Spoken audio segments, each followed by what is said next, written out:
Hi అండి, welcome to our channel Shiva Reddy Pagadala. ఇప్పుడు బేసిక్గా మాలాంటి వాళ్ళం మేము ఎప్పుడైనా ఒక మంచి వీడియో టెక్నాలజీ మీద తీసామనుకో, దాన్ని చూడటానికి పెద్దగా ఇంట్రెస్ట్ పడదు. ఏదో దొబ్బుతున్నారు వీడియో అనుకుంటారు. లేటెస్ట్ క్వాంటమ్ కంప్యూటింగ్ వస్తుంది, దాని మీద ఏదైనా మంచి కాన్సెప్ట్ తోటి ఒకటి చెప్పామనుకో, నసగారా ఏదో చెప్తా అంటారు సోది అని చూడరు మీరు. కానీ అనసూయ బట్టలు వేసుకొని అన్నదంట పూర్తిగా దాని మీద ఆమె ఒక ట్వీట్ వేసింది. శివాజీ ఏయో బట్టలు వేసుకోమన్నాడు, ఏదో తిట్టాడంట సామాన్లని. మధ్యలో వీడు ఒక నత్తుడు ఆటగాడు దూరాడంట. అంటే సార్ విపరీతంగా ట్రెండ్ అవుతూనే ఉంది గత వారం రోజుల నుంచి. ఇది ఒక చెత్త టాపిక్, చెత్త అంశము. దీనివల్ల శివాజీ ఏమీ నష్టపోలేదు. ఆయనకు మంచిగా ఏదో ఇండస్ట్రీలోకి ఇద్దరు ముగ్గురు ఆయన వ్యతిరేకించినా విపరీతంగా లాభపడ్డాడు, జనాలలో సానుభూతి పొంది. అందరికంటే ముందు ఒక ఆమె చిన్మయి ఆమె వచ్చిందని మాట, దీంట్లో మంచిగా మనకు మంచి స్టఫ్ దొరికింది, మనం బాగా వైరల్ అయిపోవచ్చు అని. కానీ ఆమె తలలన్నీ అనసూయ ఆమెకి పై ఎత్తేసింది అనమాట. నువ్వు వైరల్ అయితే నేను ఒప్పుకుంటున్నా, మీకు ఎక్కడో తమిళనాడులో నువ్వు వైరల్ అయితే మేమెందుకు కోరుకుంటాం, మేమే వైరల్ అవుతాం అని మంచిగా వేసేసింది. అది ఇది అనేసి శివాజీని అట్లని లేదు మా ఇష్టం వచ్చినట్టు వేసుకుంటాం, మీరెవరు అడగటానికి అన్నట్లుగా దాన్ని వ్యతిరేకించింది. ఒకటే వైరల్ అవుతా ఉంది. హ్యాపీగా ఆమెకి ఎప్పుడు లేనంత పబ్లిసిటీ, ఎప్పుడు ఎన్నడూ ఏ ప్రోగ్రాములు చేయనంత ప్రమోషన్ వచ్చేసింది అనమాట. సరే, ఈ రెండు బాగానే ఉన్నాయి. ఈ మధ్య ఆ ఆటగాడికి, ఆ నత్తిగాడికి కాస్త తగ్గినాయి అనమాట, వ్యూస్ తగ్గినాయి, సబ్స్క్రైబర్స్ పెద్దగా రావట్లేదు. ఎందుకంటే వాడు విపరీతమైన బూతులు వాడుతున్నాడు వాడు వీడియోలలో.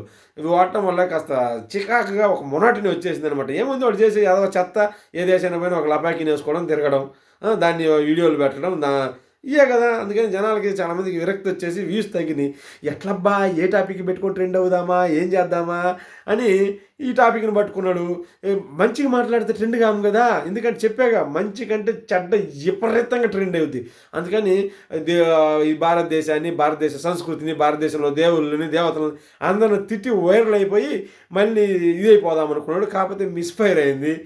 విపరీతంగా అన్సబ్స్క్రైబ్ కొట్టారు. ఎదరికి జరగాల్సిన శాస్త్రీయంగా నన్ను అడిగితే ఇంకా చూస్తే 2 మిలియన్స్ సబ్స్క్రైబర్స్ దాకా ఉన్నారు. వాళ్ళు కూడా కొట్టేయాలి. ఎందుకంటే వాళ్ళు చెప్పేది కంటెంట్ తెలుగులో, చూసింది తెలుగు వాళ్ళు, ఆదరించింది తెలుగు వాళ్ళు, అంటే భారతీయులు. వీళ్ళు చూడటం ద్వారా వచ్చిన డబ్బుతోనే వాడు ఎంతోడేయండు. షేర్లలో పెట్టుకున్నాడు, విపరీతంగా సంపాదించుకోండి. ఇవాళ తల్లి పాలు తాగి రొమ్ము అందినట్టు భారతదేశాన్ని తిట్టి అంత ఎదిగినాడండి వాడు. భారతదేశాన్ని తిట్టి, భారతదేశ సంస్కృతిని తిట్టి, భారతదేశంలో దేవుళ్ళు తిట్టి వైరల్ అయిపోవాలా, మళ్ళీ కంటెంట్ని రీచ్ పెంచుకోవాలా, సబ్స్క్రైబర్స్ని పెంచుకోవాలని అంత దిగజాని ఆలోచిస్తున్నారు. కానీ మనకు మాత్రం ఇట్లాంటి అంటేనే ఎక్కువ ఇంట్రెస్ట్. ఇట్లాంటి వాళ్ళు పెంచిపోసి ఇచ్చేది మనమే, తర్వాత వాళ్ళని తిట్టేది మనమే. దయచేసి చూడండి. నేను చూస్తున్నాను నా ఛానల్లో కూడా. నేను మంచి టాపిక్ ఇది చాలా మంచి టాపిక్ రా, ఇది జనాలకు బాగా ఉపయోగపడుద్దిరా నేను ఏదనుకుంటున్నా, దానికి అసలు వ్యూస్ రావు.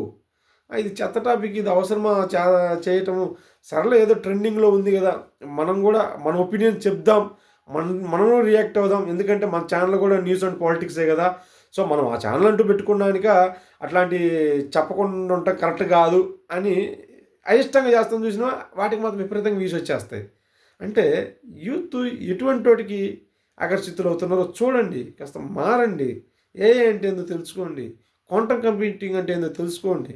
ఓకే, ఇన్వెస్ట్మెంట్ మార్గాలు కొత్త ఏమున్నాయి నేర్చుకోండి, ఇట్లాంటివి తెలుసుకోండి సార్. దయచేసి ఈ చెత్తనంతా పక్కన పెట్టండి.